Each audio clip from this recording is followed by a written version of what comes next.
Hello, my fiendish friends. Ready for a story? This is called The Golden Arm.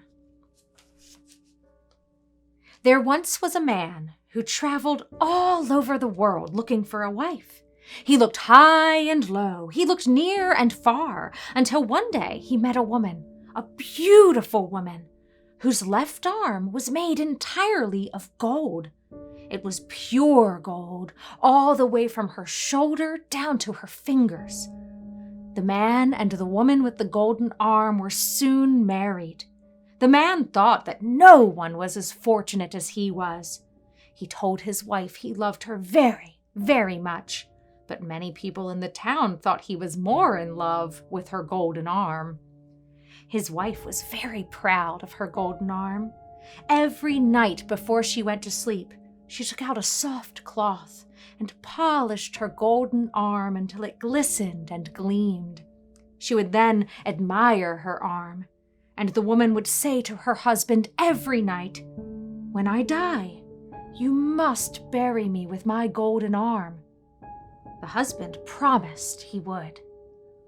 The years passed by until one day the man's wife grew sick and she died.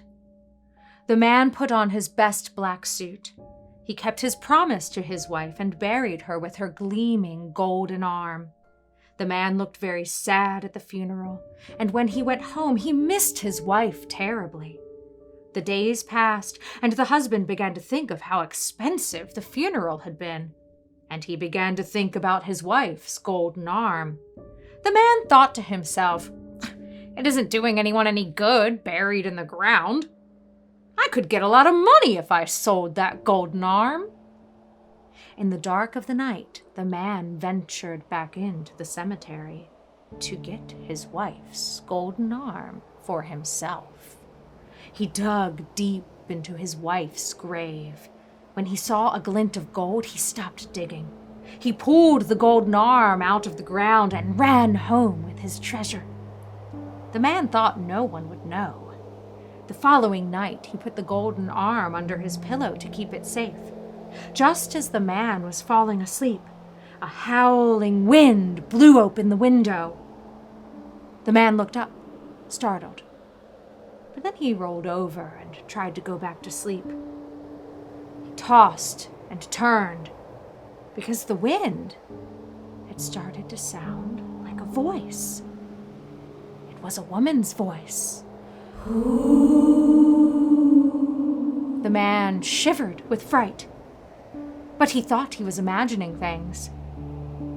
The sound of the wind grew closer, and the man swore he heard "Hoo-ha." The man became very frightened. He shut his eyes tight. The voice grew even closer. "Who has my golden arm?" The man pulled the covers over his head.